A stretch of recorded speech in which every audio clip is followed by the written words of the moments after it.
আসসালামু আলাইকুম। কি অবস্থা সবার? এই হইতেছে জিক্সার এসএফ। এটা আজকে চালাবো, এটা নিয়ে একটা ভিডিও বানাচ্ছি আজকে।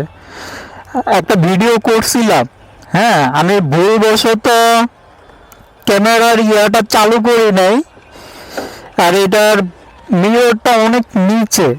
আমি মিররে চেক দিয়েছিলাম, চেক দেওয়ার পরে মনে হয়েছিল যে ভিডিওটা চলতেছে। পরে ভিডিও করার পরে পরে দেখি যে না, ভিডিওটা হয় নাই আমার ভিডিও করাটা। আচ্ছা ভাই উঠেন।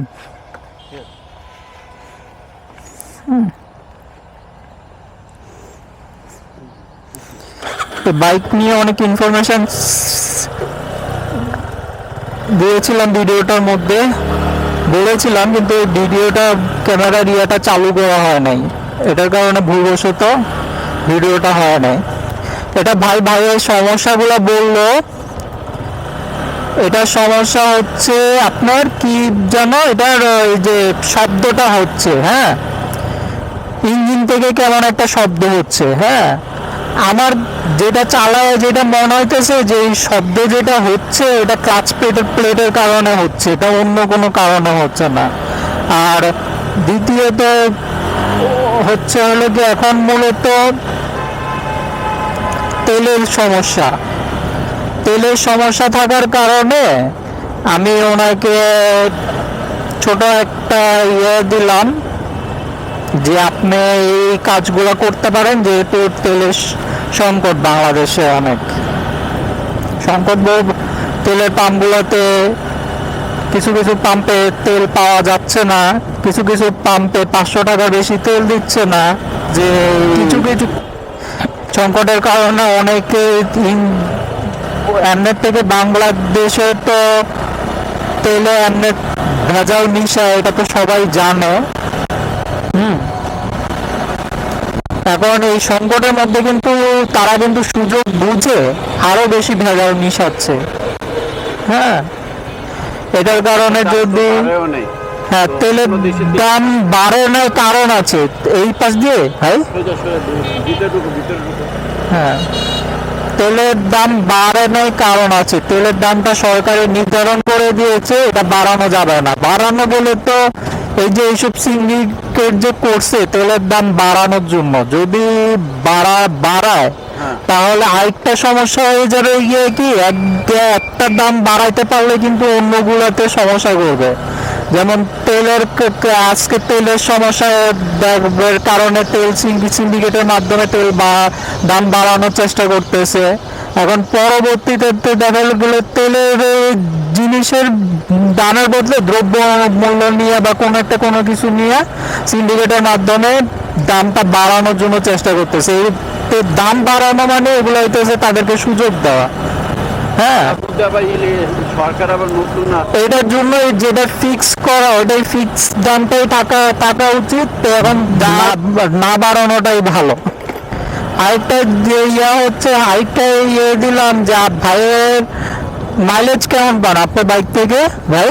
ঢাকার মধ্যে যে ভিড়ভাড়টা থাকে, জ্যাম জোট থাকে, সেজন্য 30+ ঢাকার ভিতরে। আর ঢাকার বাইরে গেলে প্লাস 40+। 40 ঢাকার বাইরে, কারণ ঢাকার বাইরে তো জ্যাম জোট না, রাস্তাঘাট ফাঁকা। দ্বিতীয় কথা হলো আর একটা আনতো, আর ঢাকার মধ্যে তো দেখা যায় জায়গায় ব্রেক করতে হয়, আবার দেখা যায় এই সমস্যা ওই সমস্যা। এগুলো কিন্তু খুব একটা খারাপ মাইলেজ না, এটা মোটামুটি ভালো মাইলেজ বলতে গেলে। আর ভাইকে বলছিলাম যে হ্যাঁ বানা দিয়ে না, ভাইকে বলতেছিলাম যে আপনি চেইনটাকে লুপ করে রাখার চেষ্টা করুন। চেইনটা লুপ করলে কিন্তু আমাদের কিন্তু অনেক সুবিধা আছে। যেমন আপনার চেইনের একটা পিছলে ভাব থাকে, যে চালাচ্ছি বাইক চালায় কিন্তু ভালো পরিমাণে মন ভালো লাগতেছে। হ্যাঁ,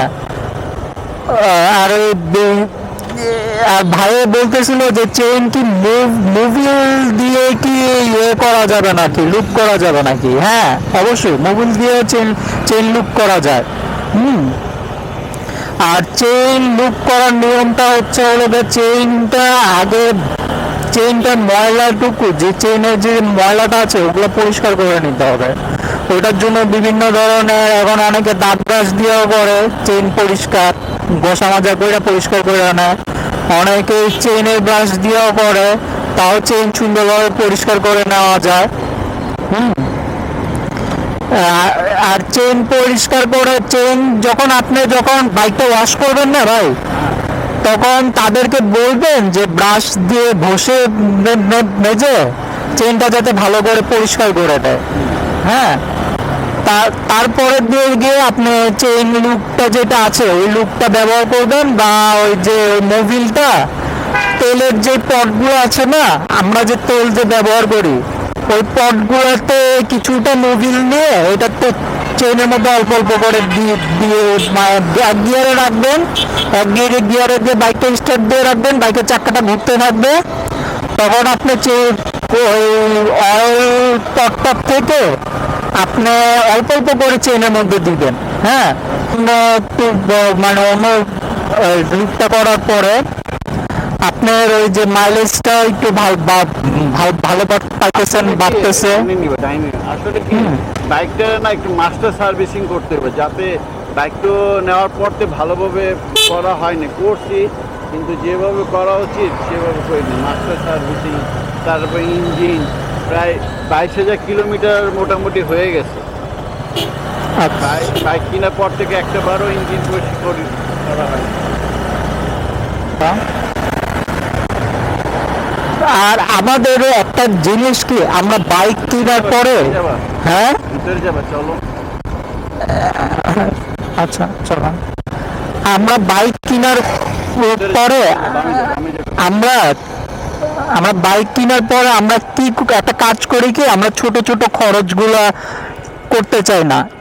ছোট ছোট খরচগুলো না করাটা কিন্তু সব থেকে বড় ভুল। কারণ কি, ছোট ছোট খরচগুলো না করার ফলে আপনার এক সময় হঠাৎ করে বড় সড়ো খরচ পড়ে যাচ্ছে বাইকে। হ্যাঁ, সেই সময় আরো উল্টা আপনার যেইটা খরচ হইতো তার থেকে অনেক গুণ ডাবল আপনার এই খরচ হয়ে যাচ্ছে বড় সড়ো খরচগুলো একবার আসলে। হ্যাঁ, যার কারণে আমরা যদি ছোট খাটো কাজগুলো যদি সুন্দরভাবে করাই, হ্যাঁ, তাহলে আমরা কিন্তু বড় খরচ থেকে কিন্তু আমরা কিন্তু অনেক অংশে বেঁচে যাচ্ছি। বড় খরচ আসে তেমন একটা আসে না, আসলে হয়তো বা অনেক দেরিতে আসে। হ্যাঁ, কিন্তু এছাড়া বড় তেমন খরচ থাকে না, যার জন্য যে ছোট ছোট কাজগুলো ওগুলা করায় নেওয়া ভালো। আপনি যদি ধরেন যে কোনো প্রকার বছর খানিক কাজ না করাইতে আপনার দেখা যায় যে ইঞ্জিনে বড় সড়ো যদি সমস্যা দেখা যায়, আপনার বাইকে কিন্তু কোন দিকে যাইতেছি ঘুরি, আপনার বাইকে কিন্তু ইঞ্জিন খোলা লাগতেছে, ইঞ্জিনে বড় সড়ো কাজ করা লাগতেছে, অনেকগুলো টাকা খরচ করা লাগতেছে। তার মধ্যে বাইকের যে দামটা ওইটাও কিন্তু অনেকাংশে কমে যাচ্ছে।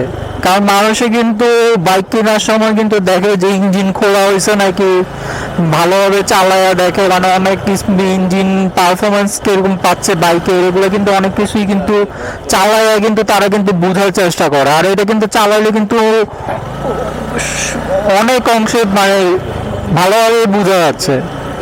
হ্যাঁ, ভিতরে আচ্ছা, পারবো। যার জন্য এই ছোট ছোট জিনিসগুলো কিন্তু আমাদেরকে কিন্তু খরচ খুব একটা হচ্ছে না।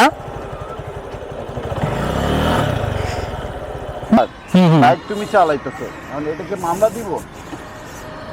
মামলা যদি কোনো কারণবশত ধরে, সেই বাইক আমার, হ্যাঁ, তোমার কাছে কাগজ না, কাগজ আমার কাছে, অথবা দেখা যায় কাগজ তোমার, তুমি যেমন আমার কাগজ, আমি তুমি চালাইতেছো, আপনার ওই লাইসেন্সটা দেখাবেন, ঠিক আছে, আর বলবেন যে আমার অসুস্থতার কারণে আমি বাইকে রাইড করতে একটু অসুবিধা হচ্ছিল, একটু বলে দেখবেন, যদি মানে তাহলে তো ভালো। ক্ষেত্রে আবার ছাড় দিব।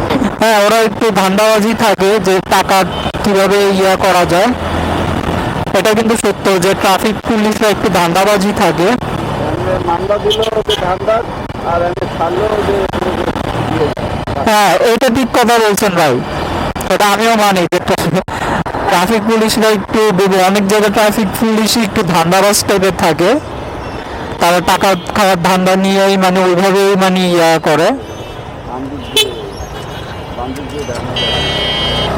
সোজা সোজা হুম হুম সোজা দেয় না, সোজা হুম হুম। ইউটার্ন নিয়ে সোজা, কোন পাশ দিয়ে সোজা ইউটার্নে সোজা। নাকি এই সাইডের পাশ দিয়ে? হ্যাঁ, হ্যাঁ।